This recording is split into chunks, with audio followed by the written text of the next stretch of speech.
चलिए जानते हैं देश दुनिया की सिलेक्टेड और काम की 25 बड़ी खबरों को। लेकिन उससे पहले अगर आपने अभी तक इस चैनल को सब्सक्राइब नहीं किया तो सब्सक्राइब कर लें और वीडियो को लाइक करना बिल्कुल न भूलें। हिमाचल प्रदेश में ओल्ड पेंशन स्कीम बहाल की गई। हिमाचल प्रदेश में ओल्ड पेंशन स्कीम की बहाली हो चुकी है। मुख्यमंत्री सुखविंदर सिंह सुक्खू कैबिनेट ने पहली ही मीटिंग में ओपीएस बहाली का वादा पूरा किया है। सीएम ने कहा कि कांग्रेस वादे के मुताबिक ओपीएस को लागू कर दी है और इससे 1,36,000 कर्मचारियों को आज से लाभ मिलना शुरू हो गया है। इसी तरह कैबिनेट ने महिलाओं को 1500 रुपए देने और 1 लाख युवाओं के रोजगार की दृष्टि से 2 कैबिनेट सब कमेटी गठित की है। पीएम मोदी ने शुरू की 2024 के आम चुनाव की तैयारी। प्रधानमंत्री मोदी ने 2024 में होने वाले चुनाव की तैयारी शुरू कर दी है। हाल में समाप्त हुए संसद के शीतकालीन सत्र के बाद भाजपा सांसदों के साथ ब्रेकफास्ट मीटिंग की। सांसदों को सोशल मीडिया के महत्व और वर्तमान समय में आने वाले समय में डिजिटल उपस्थिति के बारे में समझाया।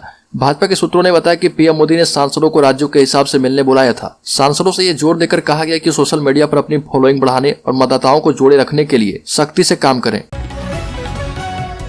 कांग्रेस नेता शशि थरूर ने कहा कि 2024 के लोकसभा चुनाव में बीजेपी के लिए 2019 जैसा प्रदर्शन करना असंभव होगा। आगामी आम चुनाव में पार्टी अपनी मौजूदा 50 सीटें हार सकती है। पहले ही भाजपा कई राज्यों में सत्ता गंवा चुकी है। अब लोकसभा चुनाव में भी भाजपा बहुमत हासिल नहीं कर पाएगी। ये भी असंभव नहीं है कि 2024 में बीजेपी सरकार ही ना बन पाए।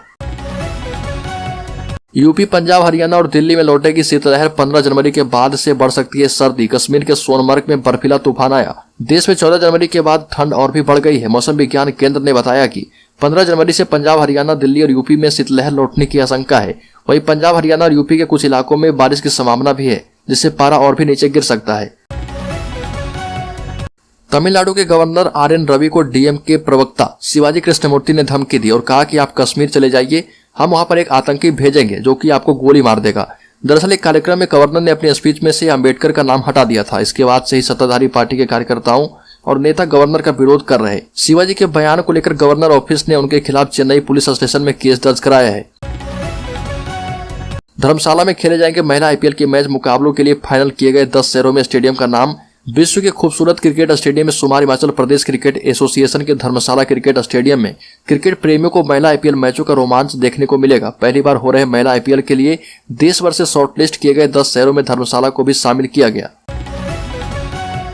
अपने जन्मदिन पर मायावती ने किया बड़ा ऐलान। कहा कि अब किसी भी पार्टी से गठबंधन नहीं करेंगे, चाहे लोकसभा हो या विधानसभा। बसपा चुनाव में किसी भी पार्टी से गठबंधन नहीं करेगी, चाहे लोकसभा हो या विधानसभा चुनाव।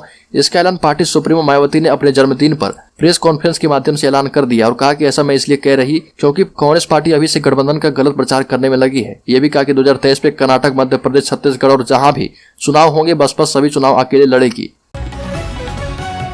नेपाल में जोरदार विमान हादसा। अब तक 36 लोगों की मौत। नेपाल में सुबह बड़ा विमान हादसा हो गया और यति एयरलाइंस का प्लेन ATR 72 में 5 भारतीय, 64 यात्री और 4 क्रू मेंबर सवार थे। नेपाल के स्थानीय मीडिया के मुताबिक अब तक 36 लोगों के शव निकाले गए हैं।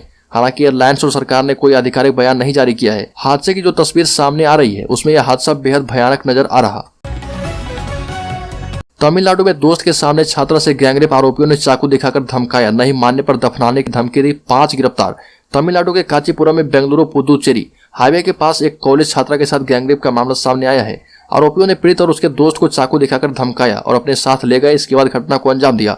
पुलिस ने 5 आरोपियों को गिरफ्तार किया है। सभी को न्यायिक हिरासत में भेज दिया गया है।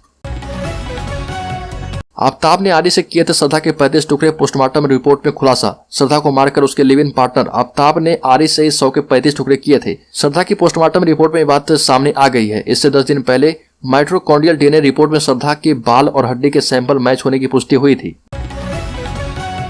देश दुनिया में कोरोना का खतरा बढ़ा। चीन में 35 दिनों में 60,000 मौतें। भारत में 181 नए मामले सामने आए। चीन में कोरोना के बढ़ते मामले के साथ ही भारत, जापान और अमेरिका जैसे देशों में नई लहर का खतरा मंडराने लगा है। इस बीच चीन ने जीरो कोविड पॉलिसी हटाने के बाद पहली बार कोरोना से हुई मौतों का आधिकारिक आंकड़ा जारी किया। चीन की हेल्थ मिनिस्ट्री के मुताबिक 8 दिसंबर से 12 जनवरी तक यानी 35 दिनों में 60,000 लोगों की मौत हुई है। मरने वाले ज्यादातर लोगों की उम्र 65 साल से ज्यादा थी। जम्मू कश्मीर में मई तक चुनाव संभव। जम्मू कश्मीर में चुनावी सियासत गरमा रही है। सूत्रों के मुताबिक मई तक यहां चुनाव हो सकते हैं। भाजपा महासचिव BL संतोष ने हाल ही में एक अहम बैठक लेकर पार्टी कैडर को चुनावी मोड पर आने का निर्देश दिया है।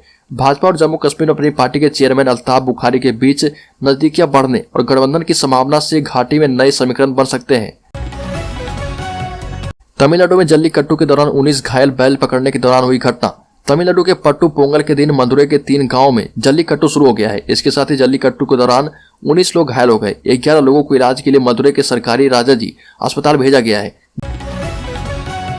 जम्मू कश्मीर के बडगाम में सुरक्षा बलों और आतंकियों के बीच एनकाउंटर शुरू। जम्मू कश्मीर के बडगाम के मागम इलाके में सुरक्षा बलों और आतंकियों के बीच मुठभेड़ शुरू हो गई है। सुरक्षा बलों को इलाके में आतंकियों के छिपे होने की खबर मिली थी। इसके बाद जवानों ने इलाके में घेराबंदी कर तलाशी अभियान शुरू की है। तभी आतंकियों ने जवानों पर गोलीबारी शुरू कर दी। पीएम मोदी ने सिकंदराबाद विशाखापट्टनम वंदे भारत की शुरुआत की। मोदी बोले, यह गुलामी से आत्मनिर्भरता की तरफ बढ़ने का प्रतीक है। पीएम मोदी ने सुबह 10:30 पर वीडियो कॉन्फ्रेंसिंग के माध्यम से देश की 8वीं वंदे भारत एक्सप्रेस ट्रेन को हरी झंडी दिखाई है और यह तेलंगाना और आंध्र प्रदेश को जोड़ने वाली यह पहली वंदे भारत ट्रेन है। ट्रेन सिकंदराबाद से विशाखापट्टनम के बीच करीब 700 किलोमीटर की दूरी महज 8 घंटे में तय करेगी।